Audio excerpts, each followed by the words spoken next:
आज Doubtnut app download करें। Doubtnut पर अपने सभी गणित, रसायन विज्ञान, भौतिक विज्ञान और जीव विज्ञान के डाउट्स का करो सफाया। बस प्रश्न की फोटो खींचो, एक ही प्रश्न को क्रॉप करो और तुरंत वीडियो सोल्यूशन पाओ। अभी डाउनलोड करें। नमस्कार दोस्तों, प्रश्न है यदि समांतर श्रेणी ए बी सी समांतर श्रेणी में हो तो सिद्ध कीजिए कि ए बी धन ए सी बटा बी सी और बी सी धन बी ए बटा सी ए और सी ए धन सी बी बटा ए बी भी समांतर श्रेणी में होंगे। दोस्तों अगर कोई भी एक सीरीज है, कोई भी एक श्रेणी अगर समांतर श्रेणी है या कोई भी श्रेणी है और हमको उसके आधार पर कोई दूसरी श्रेणी को बोल रहा है कि वो भी श्रेणी समांतर होगी या कोई भी श्रेणी होगी, तो हम इसको रिवर्स कर सकते हैं या प्रतिलोमित हो सकते हैं।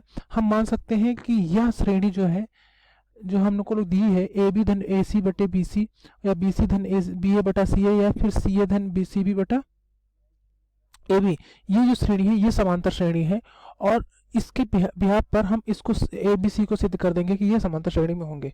ठीक है, तो दोस्तों हमने क्या मान लिया कि हमने माना कि ए बी धन ए सी बटे B C comma B C धन बी ए बटे सी ए कॉमा सी ए धन सी बी बटे ए बी ये समांतर श्रेणी में है। तो दोस्तों अगर ये समांतर श्रेणी में है, हम इसको प्रथम पद मानते हैं, इसको द्वितीय पद मानते हैं, इसे तृतीय पद मानते हैं।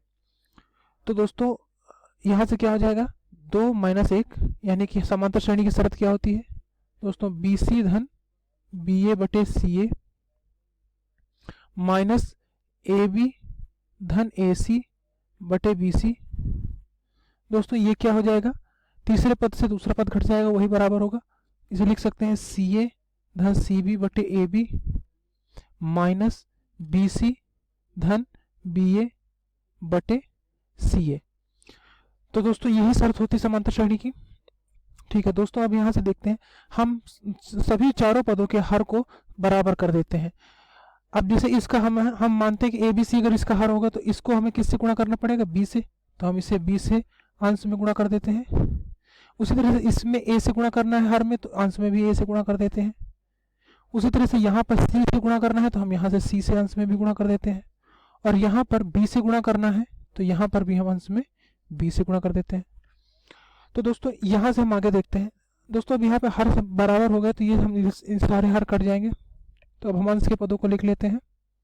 तो क्या मिल जाएगा दोस्तों, बी सी धन B A minus A B धन ए सी बराबर मिल जाएगा दोस्तों सी ए धन C B minus B C धन बी ए।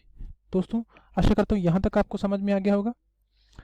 चलिए दोस्तों अब आगे देखते हैं। दोस्तों हम इसको खोल देते हैं, इसको विस्तारित कर देते हैं। तो क्या मिल जाएगा, बी अंदर जाएगा तो हो जाएगा बी स्क्वायर सी धन बी स्क्वायर ए माइनस ए अंदर जाएगा तो हो जाएगा ए square B minus A square C. दोस्तों इसका मान बराबर हो जाएगा सी स्क्वायर ए धन C square B minus B square C minus B square A. आशा करता हूँ यहाँ तक आपको समझ में आ गया होगा।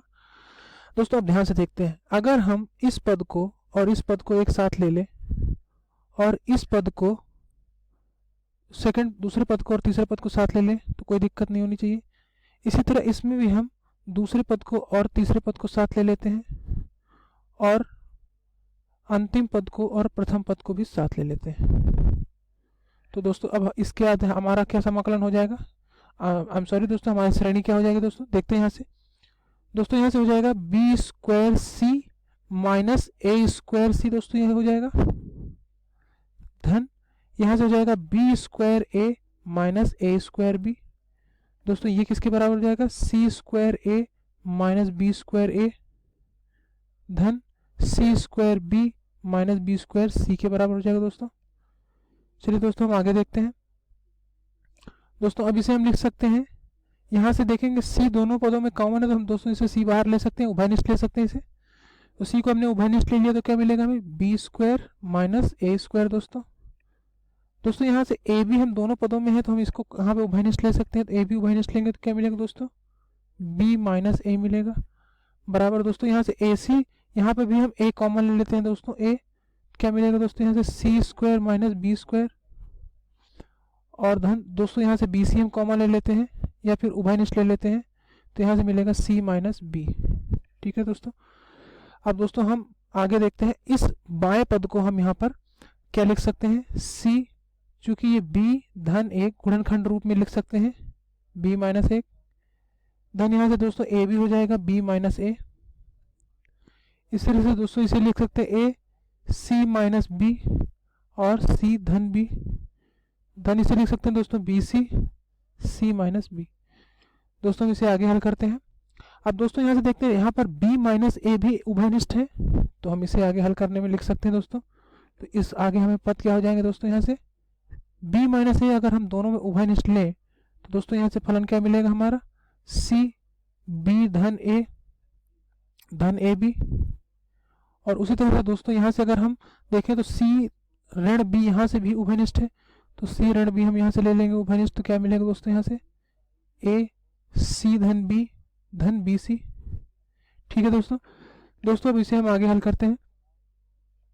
दोस्तों देखते हैं आगे, दोस्तों यहाँ से हो जाएगा b माइनस a।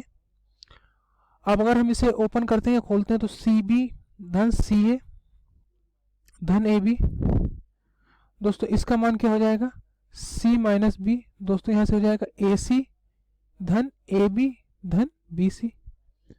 अगर ध्यान से देखें दोस्तों तो ये पद और ये पद बराबर है, इसीलिए एक दूसरे को कैंसिल आउट कर देंगे। तो आगे क्या हो जाएगा दोस्तों, यहाँ से हम क्या लिख सकते हैं दोस्तों, यहाँ से हम लिख सकते हैं b माइनस ए बराबर c माइनस बी। दोस्तों यह शर्त भी तो समांतर श्रेणी की है। अगर a b c समांतर श्रेणी में होते दोस्तों, यदि a कॉमा बी कॉमा सी समांतर श्रेणी में होते तो दोस्तों यहाँ से शर्त क्या कौन सी पूरी करते, b माइनस ए बराबर c माइनस बी। तो दोस्तों हम उस जो हमें दिया गया था प्रक्रम, उससे लेके यहाँ तक पहुँचने का जो रास्ता है उसने अंततः हमें यही बताया। तो इसका मतलब ये दोनों चीज़ें सिद्ध हो गई, अतः ए बी सी भी समांतर श्रेणी में होंगे। आशा करता हूँ यह वीडियो आपको समझ में आया होगा। देखने के लिए धन्यवाद।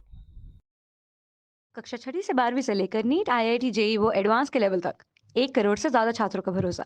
आज ही डाउनलोड करें डाउटनेट ऐप या व्हाट्सएप करें अपने सारे डाउट्स 8400 400 400 पर।